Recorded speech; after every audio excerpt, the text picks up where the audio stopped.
안녕하세요. 모닝쇼 김은별입니다. 네, 일단 오늘부터는 서머타임이 해제됐다는 점 보셔야 될 것 같은데요. 우리나라 시간으로 이제 밤에는 11시 30분에 개장을 하게 되고요. 폐장 시간은 오전으로 6시로 바뀐다는 점 함께 체크해 두시면 되겠습니다. 간밤 뉴욕 증시 일단 반등에 대한 급반등 랠리를 마치고 서서히 안정을 찾는 모습이었고 강보합권 수준으로 상승 마감했습니다. 일단 금리 인상에 대한 종료 기대감 여전히 이어지고 있는데요. 이번 주에는 투표권을 가진 다수 FOMC 위원들의 발언까지 예정돼 있습니다. 연준의 향후 정책 방향을 보다 확실하고 명확하게 알 수 있을 전망인데요. 어제 국내 증시가 개별적으로 공매도 금지에 역대급 랠리를 보여주기도 했었는데 미국 증시와의 갭을 어떻게 축소해 나갈지 오늘 이 모닝쇼 시간에서 함께 분석해 보도록 하겠습니다. 네, 먼저 간밤에 있었던 소식들부터 확인해 보시죠. 네, 개별적인 소식인데요. 이 테슬라가 독일에서 3천만 원대의 저렴한 전기차를 생산할 계획이라고 로이터 통신이 밝혔습니다. 이 소식통을 인용해서 일론 머스크 테슬라 CEO가 지난주 독일 베를린 외곽에 있는 현지 공장 기가팩토리를 방문했을 때 이곳에서 2만 5천 유로, 그러니까 하나로 따지면 3,490만 원 가격대의 전기차를 만들겠다는 계획을 직원들에게 밝혔다는 소식이었는데요. 현재는 모델3가 독일에서 5,990만 원, 거의 6천만 원에 가까운 가격대부터 시작을 하고 있기 때문에 거의 반값 전기차 이 부분을 생각하고 있는 것으로 보입니다. 일단 테슬라가 생산 속도를 높이고 비용을 크게 절감할 수 있는 획기적인 공정을 가져가는데 현재 거의 개발에 달했다, 이런 소식들이 나오고 있는데요. 다만 이 소식통은 이 저렴한 전기차에 대한 생산이 언제 시작될지에 대해서는 언급하지 않았습니다. 일단 이런 내용을 전하면서 유럽연합이 중국 내 전기차 제조업체에 대한 보조금 조사에 착수한 지 한 달 만에 나온 소식이라고 평가를 하기도 했었는데요.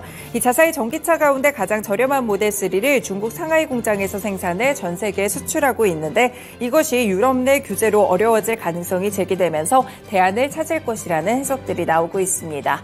이렇게 테슬라 또다시 좀 저렴한 전기차를 생산할 수 있을 것이다 라는 보도가 나오게 되면서 결국에는 전기차의 경쟁 심화와 연결될 수 있겠는데요. 상승장 속에서도 테슬라는 하락 마감했다는 점 함께 체크해 보실 수 있겠습니다.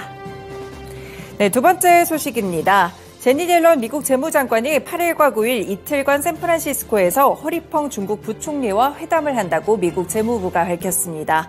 이번 회담은 미중 관계를 안정시키고 경제 문제의 진전에 있어서 이 진전을 돕기 위한 보다 집중적인 외교가 될 것이라는, 이 시간이 될 것이라는 그런 모습들을 함께 보였는데요. 일단 이번 회담이 세계 경제의 빅2인 미중 간 긴장 완화가 되고 있는 분위기에서 연달아 고위급 회담이 이뤄지고 있고 재무부 쪽에서도 이뤄졌다는데 의의를 두고 있습니다. 옐런 장관과 허 부총리 회담은 11일부터 시작되는 샌프란시스코 이 에이펙 정상회담을 앞두고 열리는 것인데요. 조 바이든 대통령 역시나 다음 주쯤에 허 부총리와 만날 것으로 예정돼 있습니다. 이 옐런 장관은 양국 관계를 위기 관리로 한정할 수는 없다며 건설적인 경제 관계는 미중 관계 전체를 안정화하는 힘이 될 뿐 아니라 양국과 다른 국가들의 노동자와 가족에도 이익이 된다라면서 긍정적인 평가를 줬는데요. 그러면서 이 중국 의존도를 줄이고 공급망을 강화하려는 노력을 중국과의 분리가 아닌 다변화로 규정하고 있습니다. 기존에 이런 스탠스를 유지한 것인데요. 불안한 세상에서 다변화된 공급망이 필요하지만 우리 경제의 분리는 경제적 참사가 되고 양국의 국가 이익에 반할 것이다 라고 평가했습니다. 다만 이렇게 긍정적인 모습들을 내놓기도 하면서 일각에서는 규칙에 기반을 둔 공정한 경기장이 필요하다면서 중국의 불공정한 경제 관행이나 비시장 정책, 시장 진입 장벽, 미국 기업을 겨냥한 강압적인 행동에 대해서는 심각한 우려를 제시할 것이라고 이야기하기도 했습니다. 일단은 고위급 회담들이 계속해서 성사가 되면서 앞으로 또 조 바이든 대통령과 시진핑 중국 국가주석의 정상회담까지 갈 길이 좀 있어 보이는데요. 미중 완화 분위기 속에서 앞으로의 이런 미중 갈등이 시장에는 어떤 영향을 주게 될지 함께 체크해 두셔도 될 것 같습니다. 네, 마지막 소식입니다. 어제 이제 우리나라에서 금융당국 측에서 공매도에 대해서 전격 금지를 선언하게 되면서 6개월간의 기간을 설정했는데요. 다만 외신에서는 이에 대한 평가가 그리 좋지는 못해 보입니다. 먼저 MSCI 선진국 지수 편입에 제약이 될 것이라는 보도가 나왔는데요. 코로나19 때는 워낙 주가들이 모든 시장들이 하락을 했기 때문에 전반적으로 국제사회 전체적으로 공매도를 금지하는 분위기가 있었지만 이번에는 우리나라 시장 단독적으로 행한 조치이기 때문에 외신에서도 크게 주목을 하고 있었습니다.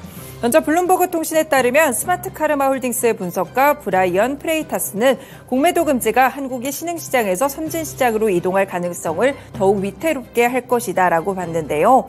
공매도 금지로 더 이상 터무니없는 밸류에이션에 제동을 걸 수 있는 방법이 사라지기 때문에 개인 투자자들이 선호하는 종목에 거품이 형성될 것이라고 함께 평가했습니다. 그리고 또 일각에서는 규제 당국의 발표가 내년 4월에 총선을 앞두고 나온 점에 주목을 했는데요. 정치적인 목적이 있는 것으로 보인다라고 블룸버그 통신에서 해석을 했습니다. 일단 공매도 비중이 한국 증시에서 차지하고 있는 비중 자체가 미미하다는 점을 근거로 들기도 했습니다. 네, 로이터 통신 역시나 영향력 있는 지수의 제공업체 MSCI가 한국을 선진국으로 격상시키기 위해서 해결해야 할 요인 중 하나로 한국의 공매도 규제에 대한 불확실성을 꼽고 있다는 점 함께 보도했는데요. 한국의 이번 조치로 인해서 한국의 자본시장의 선진시장 진입이 늦어질 수 있다라고 진단을 하기도 했습니다. 일단 국내 시장은 어제 코스닥도 7% 가까이 그리고 코스피의 기준으로는 5% 넘게 크게 오르게 되면서 이 공매도 전격 금지에 환호하는 모습이었는데요. 당국에서는 앞으로 어떤 조치를 취하게 될지 살펴봐야 되는 가운데 일단은 외신에서는 좀 부정적인 평가들도 꽤나 있었다는 점 함께 체크해 두실 수 있겠습니다. 네, 이렇게 간밤에 있었던 소식들 3가지 함께 들여다봤습니다. 모닝쇼 본격적으로 출발합니다.